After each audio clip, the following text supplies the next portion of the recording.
Hello and welcome. I'm Rebecca Clark, tech reporter at The Hill. Thank you for joining us for our first installment of our tech series. Today we're talking about ChatGPT, a generative AI tool that has been in the headlines since OpenAI released a text-based chatbot late last year. Some tech experts predict that ChatGPT will do for AI what the iPhone did for the smartphone. It's the latest development in the world of generative AI, which has attracted billions of dollars in funding from tech investors. Generative AI refers to the ability of computers to automatically create text, videos, photos, and other media using cutting-edge machine learning technologies. Generative AI programs have shown they're capable of mimicking human creativity and can imitate the way real people talk and write. Check out the script it wrote explaining what it is. Hello and welcome to my world. I am ChatGPT, an AI language model created by OpenAI. I am here to talk to you and provide information on a wide range of topics. Imagine you're curious about a particular subject and want to know more. You can simply ask me and I'll do my best to provide a clear and concise answer. My database is constantly updated with new information, so you can be confident that my responses are accurate and up to date. Maybe you have a specific question in mind and want a straightforward answer.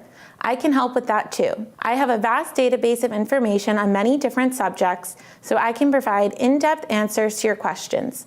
Whether you're looking for historical events, scientific facts, or just general knowledge, I've got you covered. But I'm not just a robot that spews out facts. I can also engage in conversations with you. If you'd like to chat about a particular topic or just shoot the breeze, I'm here to listen and respond. My goal is to make our conversations feel as natural and human-like as possible. So there you have it. That's a brief overview of what I do as an AI language model. If you have any questions or just want to chat, I'm here and ready to respond.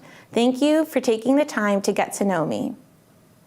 Tech investors are pouring billions of dollars into startups specializing in the field of generative AI. So what will be the impact of this new technology? How can it make money? And how will it impact the future of the workforce? ChatGPT has Congress playing catch up. For decades, sci-fi writers and futurists have been telling the world to prepare for an era of disruption as AI takes off. But this year's high-profile breakthroughs have alarmed some members who are already thinking about how to properly regulate the technology. My first guest is the first congressman to present a speech written by artificial intelligence. Congressman Jake Auchincloss of Massachusetts joins me now. Welcome, Congressman Auchincloss. Thanks for having me on. Yeah, thank you for being here. I guess to start with addressing what I think the elephant in the room is your speechwriter worried at all that they're out of a job now? No, it took about 5 or 6 prompts to get something workable, and even then it had to be revised. And as I think many staffers will appreciate, no computer can replicate the kind of relationships and common sense that are critical for a good comm staffer. So. Yeah, and in thinking about this new generative AI technology, what are some of the ethical concerns that you're thinking of or that you think your fellow Congress members should be aware of? So one that lends itself immediately to our current political debate is about the ability of AI to amplify and exacerbate disinformation. One concrete example of that is that these tools can now do what's called deepfake videos, where just based on pictures of a person, they can then generate a extremely high fidelity video of that person saying or doing things that they never consented to. And the nefarious purposes that can be put to, I'll just leave to everyone's imagination. But unfortunately, we face a world where the internet is increasingly covered in what's called pink slime, which is the term for content that is generated not to elucidate issues, but rather that is optimized for search engine algorithms and is meant to just crowd out keywords and be clickbait. And that's not a future that anybody wants. So that's one potential negative outcome. But let me just wind back a step here and say that actually the most important question for me right now in terms of the ethics of AI is not the what, it's the who. Because who gets to participate in this technology is going to be a high leverage way to ensure that it is working for everybody. What we're seeing right now is the who is basically big tech. Microsoft, Google, and Facebook dominate the cutting edge of AI research. That's not an acceptable situation for me. It's why I'm supportive of a public cloud and of a center for excellence, which is actually the subject of the speech I gave written by ChatGPT. We need to ensure that universities, civil society, journalists, startups, government officials have access to the same cloud computing power, cutting edge algorithmic development, and the scale and quantity of data that the big tech companies do, so that everyone has a role to play in shaping its use.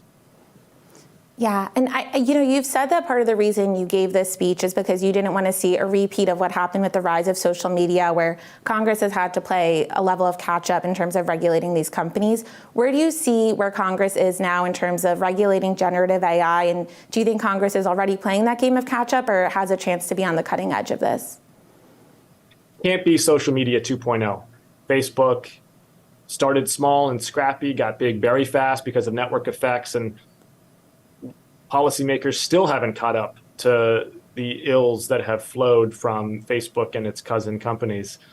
We can't do that with AI. We've got to get ahead of it. I think at this point, the most important thing to do at the congressional level, one, is to fund and support some version of what's been proposed only a couple of weeks ago out of the Office of Science and Technology Policy, which is a public cloud, the National Artificial Intelligence Resources Initiative, I believe it's called. They came out with a long report and outlined a number of ways that we can level the playing field for AI research. It's about ensuring that the algorithms, the cloud computing power, and the scale and quantity and quality of data is accessible to not just the big players, but to small players and to civil society as well, because the who will shape the what. Second, though, we need to spark within each component industry stakeholder engagement about setting guidelines, conventions, and protocols. There's no one-size-fits-all approach. It'd be like trying to determine one-size-fits approach for regulating other general-purpose technologies like electricity or what have you. Each industry uses these GPTs in their own way. So healthcare, education, financial services, trade, logistics, media and entertainment, they need to bring together their stakeholders and start putting together conventions that are appropriate for their industry. Yeah, and I know that tech issues at times have become a rare bipartisan unifying issue. I'm thinking of things like data privacy, and on other issues like disinformation that you mentioned has been quite polarizing. I was wondering if you've had conversations with your colleagues across the aisle, as well as conversations with leadership in terms of where they see this issue in Congress and what the priorities are for this session. Yes, and I agree with you that that has potential to cross partisan lines. And I'll point out two areas where I do see that we could work in a bipartisan fashion, and hopefully there's more. One is, how does this relate to competition with China? The Chinese have all three things that I just listed: cloud computing power, scale and quality of data, and software engineers to produce top-notch algorithms. Like, the Chinese are going to have that, or do have it now. So how are we staying ahead in terms of AI's application in the military sphere and economics and technology and national security? We don't want to be bested on a critical technology going forward. That, I expect, will have significant cross-partisan momentum, and I'm on the China Select Committee, and we'll certainly be raising that. The other is the effects of AI in confluence with social media on the socio-emotional and cognitive development of children. We spend a lot of time regarding social media talking about political tribalism that social media foments, and that's, as you said, a controversial and an important issue. I think we under-discuss, though, the effects of social media on children's mental health. And headline here, it's not good. Facebook, Twitter, Instagram, TikTok, these companies are trying to monetize children's developing brains and misappropriating their attention spans.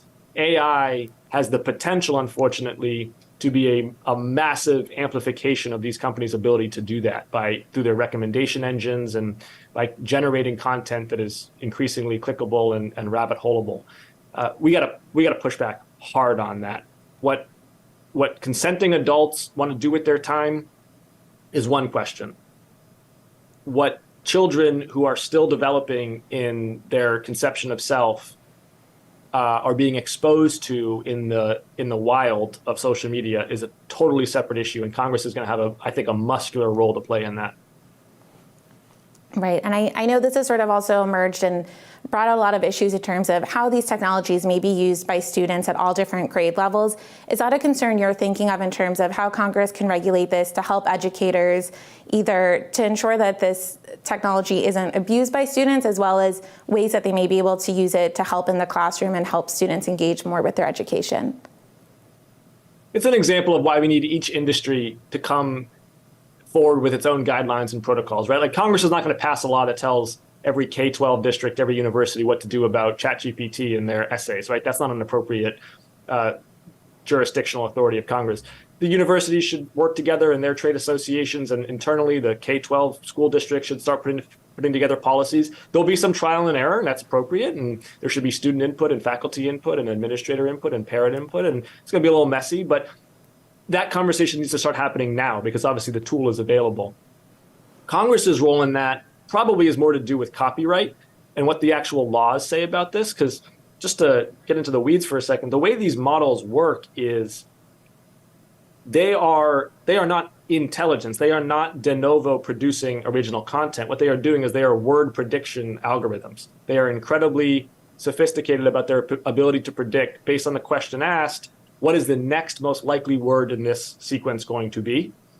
And they do that by being trained on a lot of original content, the internet's worth of data. So that kind of lends a question of who owns an AI output, right? Is it the person who issued the prompt? Do they own it? Is it the person who created the AI algorithm? Do they own it? Is it the person who created the original content on which the AI algorithm was trained? Do they have a stake in it? Those are extremely messy questions. I do think Congress should get to those before the courts do. Definitely. And you mentioned data privacy and issues along those lines. Do you think that this should lead to a different approach in terms of how Congress tackles data privacy? Or do you think that if Congress were to pick up a federal data privacy bill and be able to pass that, that would help address some of these concerns that generative AI is posing? We need a data privacy bill. As I said earlier, I'm particularly concerned about children. I think regardless of what the social media companies say, with 13 being the age limit, we all know that it has no enforceability to it and it's routinely flouted. I would say that we need to raise the age limit to at least 16 and put teeth behind it through an e-verify system. And I've been pushing an amendment to the data privacy bill that would help support that. And we got to hold these companies to account for the effects that they're having on children's well-being. And I'll just point out that the iPhone 4 and the iPhone 5 in 2010 to 2012 timeframe were the ones that came out with the front-facing cameras. And it gave rise to a selfie-driven culture, to a culture of voyeurism almost on social media. And you immediately start to see a decline in mental health amongst adolescents, the same exact time frame. Now, correlation is not causation. Can't tie it directly to that. But the overlap and the explanatory power behind the relationship between those two things is pretty powerful. We created a social media environment in which people, especially adolescents, were competing through images in a promotional way that made others feel bad. Instead of being a way to explore and learn about new things, it became compare and despair, as it's been put. And that compare and despair business model is just not good for young people. And it needs to be part of a data privacy approach. Thank you so much, Congressman. Is there anything else on this issue that we didn't discuss that you think would be important for the public to understand? I would encourage people to reject both the utopianism of the tech forward crowd who are saying, by 2028, this is going to remake the economy and blah, blah, blah. And the people also who are hysterical and saying that this is an existential threat. I've worked in tech for a number of years before coming to Congress. I stay current on it. I managed a tech entrepreneurship competition at MIT. In general, this is a tool. It's a tool. Like all tools, it can be used for good. It can be used for ill. It's a particularly powerful tool that can amplify productivity and creativity in unusual and unprecedented ways, but it's still a tool. And we are in the driver's seat here. Let's have a purposeful and intentional conversation across every industry about how we want this to be used. Thank you so much for joining us today. Appreciate it. ChatGPT passed an MBA exam. Here to talk about this controversial software and its potential to disrupt education, business, and other industries is Ethan Malik, an associate professor at Wharton Business School at the University of Pennsylvania. Welcome, Ethan. Thanks for having me. Thank you for being here. So you've introduced this technology in your classrooms. Can you talk about how you've added that into your lessons and what outcome have you seen since doing so? Yeah, so it has really been fairly transformative. I teach entrepreneurship and innovation. I was a former entrepreneur myself, and I've made it mandatory for my students to use this technology.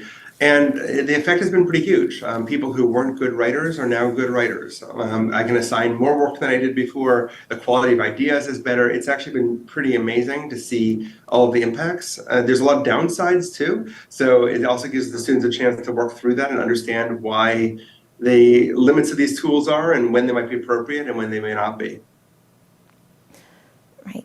What are some of those downsides, or do you see this as a necessary tool that's going to be in the business world and as a requirement to have your students use in order to be acquainted with it before they leave their education? Let's just give you some context. GPT 3.5, ChatGPT, which we're talking about, came out at the end of November on like a Thursday. The next Tuesday, I taught my undergraduate entrepreneurship class at Penn, at Wharton, and I introduced it to my students who mostly had not seen it before. By the end of the first class, one of the students during the class coded up a tech demo for their product that they were developing in the class using software libraries they never used before. I posted on Twitter. By the end of the night, they had 3 VC offers. By the Thursday, 2 days later, 80% of the class was using chat to do different kinds of things, help them answer test questions, help them understand why they got problems wrong, come with ideas for a student club, having them explain things like they were 5, all sorts of different things. So it's already pretty ubiquitous as a tool, and it does a lot of things. We don't even know everything it does yet. So the plus sides are already there. Like, it's already expanding use in lots of ways. You just have to be aware that it lies a lot, makes up material. There's some downsides as well. Right. It's been a bit controversial in terms of this technology and how students are using it on a university level as well as K through 12. Do you think that there should be any sort of age limits, or do you think that there could be uses for this technology for younger students to be using it in different ways?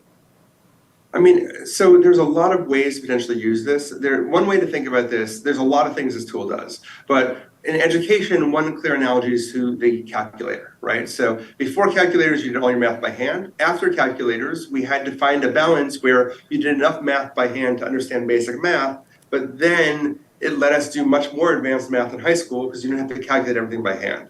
In the same way, there's uses for this from the beginning of school on, but we need to make sure people still learn to write, right, and still have a chance to do those kind of things, that we know what people are producing and what work they're not producing, and that they're being original. But I think that there's use for this tool, even as a research tool for much younger kids, and the art tools allow them to create images. It really expands human capability.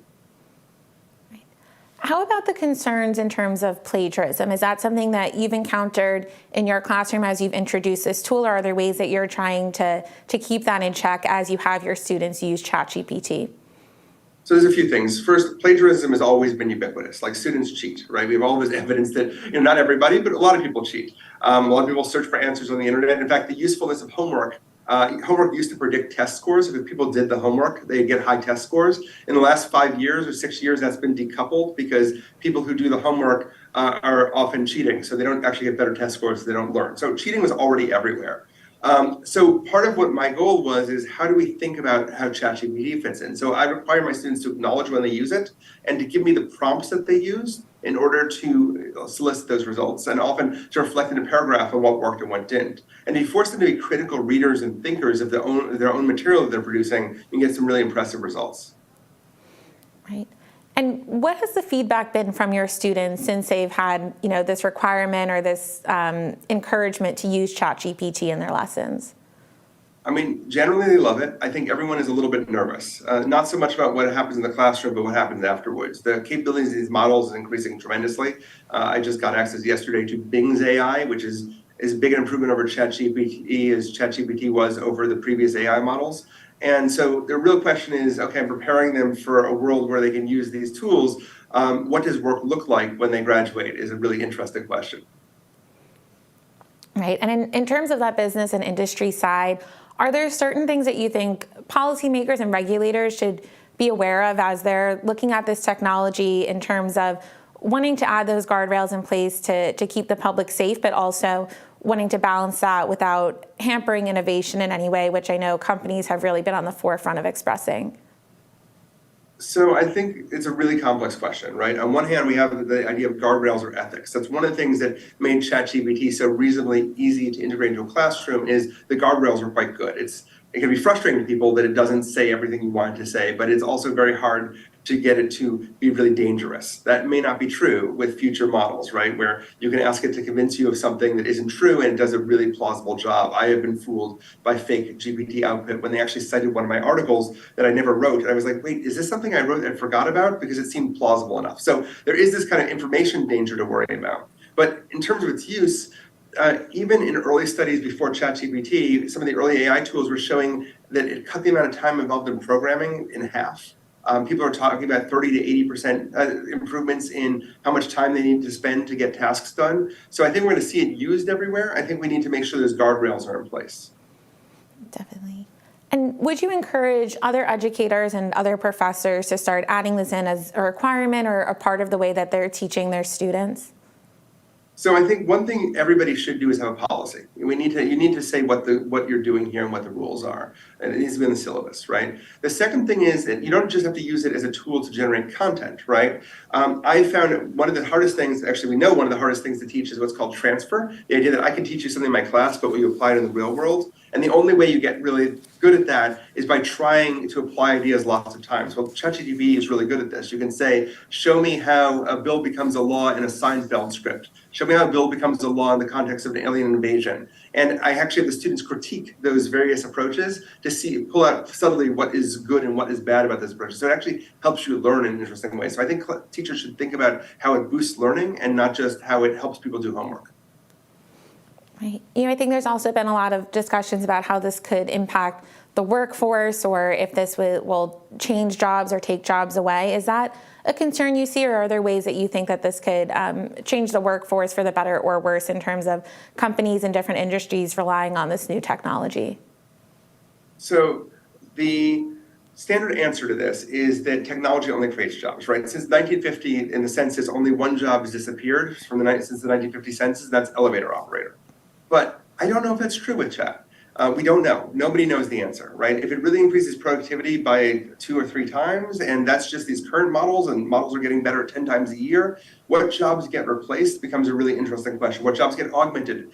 Who becomes more productive and who doesn't? We don't actually have answers to any of those things yet. So I think anyone who tells you they know what the future is probably wrong about this, but I think things are accelerating very quickly in ways that we have to really keep a close eye on. Definitely. And are there ways that you think young entrepreneurs, things that you recommend to your students as they may be entering the workforce with this new technology, ways that they can think about incorporating ChatGPT or generative AI into business models and how to really use that to build from the ground up? Oh, absolutely. I've written a lot about this. I think that this is an amazing co-founder. So, if you want to, let's say you're a doctor who no longer wants to practice medicine and launch a business, you can ask ChatGPT for 50 ideas on how to do it. It'll give you 50 ideas. And you might like idea number 3, medical tourism. And you can say, give me a business plan for that. And you're like, well, now I need to contact someone, write a letter to the FDA asking for permission to do this. And it'll do all of that. It'll even pretend to be another doctor you can interview. So there's a lot of information and help it can give you along the way directly to help your job. And then, of course, the idea that if this is going to affect every industry, it's a really great time to be an entrepreneur building software on top of it and not that complicated to do. Definitely. And are there ways that you've also used it not just to teach your students, but to ease your job as a professor? Has it been able to take over any of those more menial tasks? So the terrifying thing is, I think it does. I mean, in fact, I know it does, but I have resisted so far. So I asked it to create an MBA syllabus, and it created a great one for entrepreneurship, not as good as mine, hopefully, but a pretty good one. And then I said, well, can you add more readings by me? And it did that and rearranged the whole class. I asked it to create assignments and grading rubrics and grade papers. It does all of that. So there is a automated professor ability in it that's a little bit scary. I have not used it for that other than trials yet. I can reassure any of my students who are watching or alumni who are watching, but I know people certainly will be doing that. And I think everybody should spend some time figuring out what parts of their job it automates. And you need about an hour at a time, and you should absolutely be experimenting with chat to figure that out. Great. Thank you so much for your time today. Thank you. Thank you to Ethan Malik, Entrepreneurship and Innovation Professor at the University of Pennsylvania's Wharton School. In just a few months, ChatGPT is the fastest growing web platform ever, faster than TikTok or Instagram. My final guest is Margaret Mitchell, the Chief Ethics Scientist at the AI company Hugging Face. She was also an AI researcher at Microsoft and Google. Welcome, Margaret. Thanks for having me. Chris, thank you. To start, have you been surprised at all by the seemingly explosive growth of ChatGPT and this, generative AI innovations since the fall?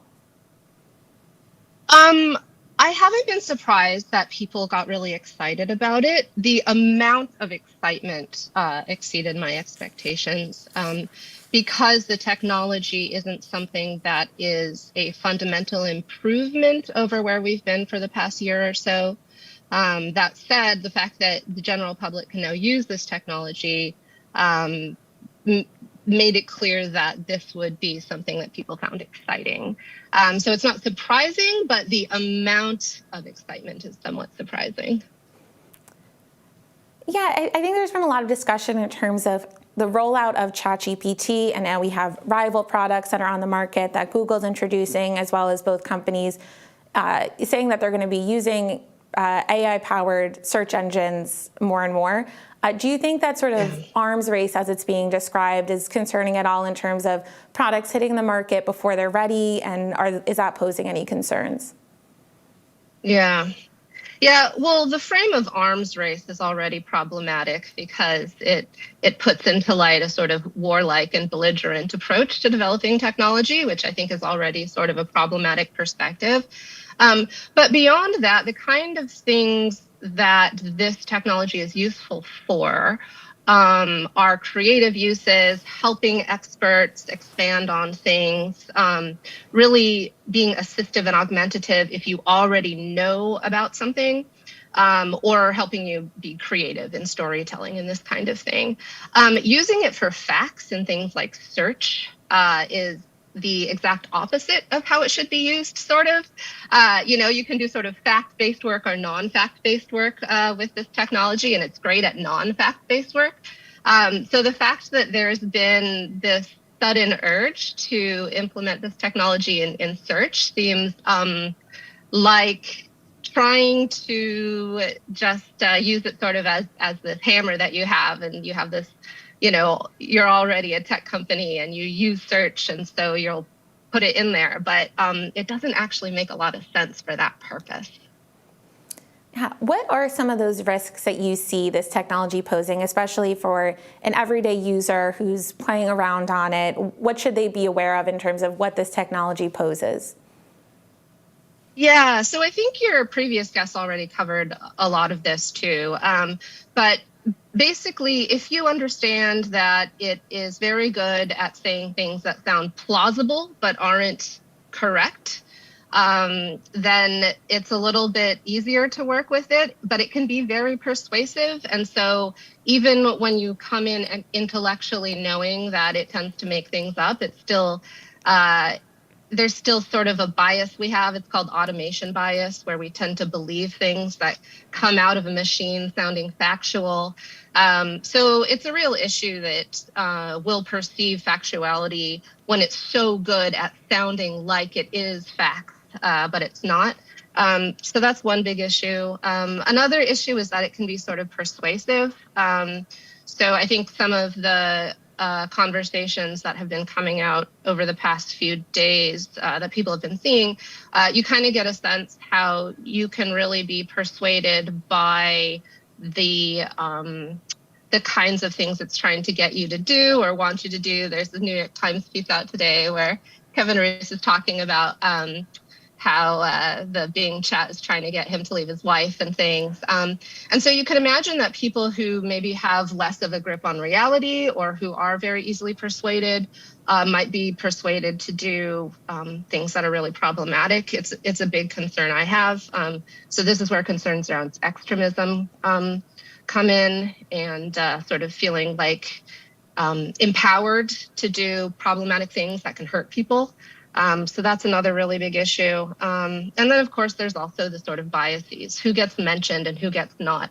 Who gets associated to their accomplishments and who gets associated to what they look like, right? And these are known to reflect gender biases, racial biases, all these societal biases that we already have reflected in the data and that the system picks up. So you really have to work with it with a grain of salt, and that can be really hard to do when it seems so convincing. Yeah. What do you think? Do you think it's important for lawmakers and regulators to get out in front of this issue? It seems like up until now there's been federal guidelines that are voluntary for companies to follow if they choose to. And, at this point, it seems like tech companies are sort of setting those rules for themselves. Do you think that we can trust the tech companies to do so, or do you think that lawmakers really have to get on top of this? I would love for lawmakers to get on top of this, and I can speak to the kinds of things that would be particularly useful. I think that some tech companies have demonstrated that they're not capable of any sort of self-regulation in this environment.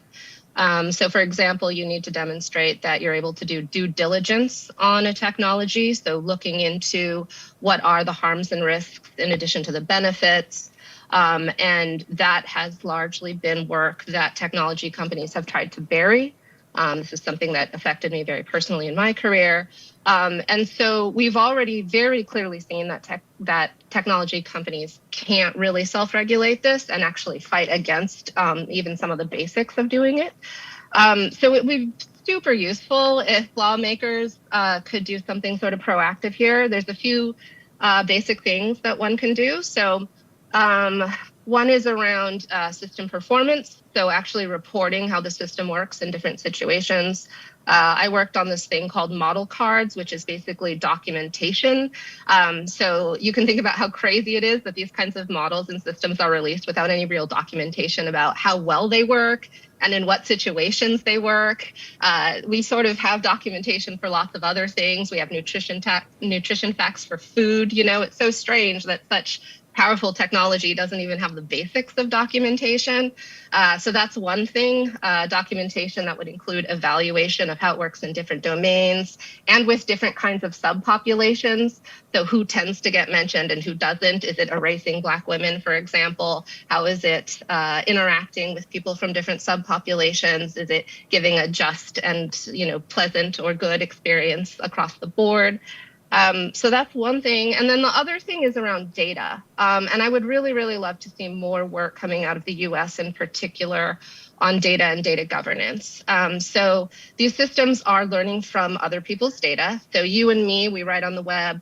Maybe this transcript is on the web, and that's sort of fair game for these systems to learn from. But actually, you might make the argument that the transcript of this should be owned by the Hill.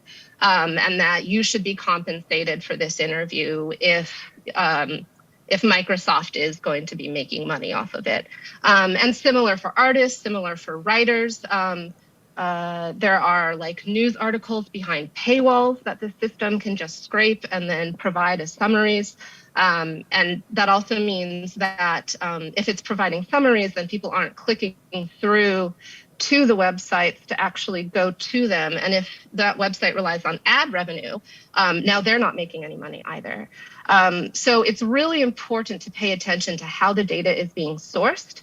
And there are three main things that I think is useful to drive this. The 3 C's, consent, compensation, and credit. So people want to be attributed for their work. People should be compensated for their work.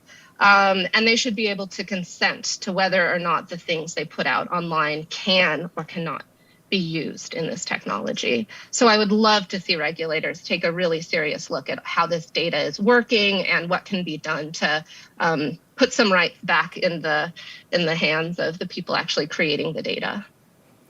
Yeah, do you think that there's any concerns that this poses heading into another election in 2024 or local elections before that in terms of how bad actors can maybe use artificial intelligence for that? Do you want to speak about that a bit? Yeah, I mean, I'm already worried about that from previous elections. You know, there are already sort of bots on social media influencing people and creating this illusion that there are a lot of like-minded people who were, pro-Trump or, whatever it was in the US election, when a lot of them were just sort of synthetic. And so now that the technology is even better, you can imagine this proliferating all over the place. So these sort of bots all over social media, the different kinds of things that we use, like Facebook, Twitter, TikTok, whatever the kids are using these days, in order to try and influence people to think that things are that things happened that didn't happen. So the sort of fake news idea. There's also now the ability to generate realistic looking images. So not only can this kind of generative technology be used to generate false information, misinformation, but also be used to generate pictures and videos that go alongside it. So now you can't even really trust what you can see or read online, right, about the sort of things going on relative to politics. And so I'm really concerned about sort of bot armies that proliferate, that create misinformation alongside synthetic videos, that tie politicians to things that didn't happen, but really rile up people and encourage them towards more extremist views. We should be preparing for this right now. It's like already happening. So the chop world. Yeah, thank you so much for your time. I really appreciate it. Yeah. And that brings us to the end of our program. Thanks again to Margaret Mitchell and to all of our guests today.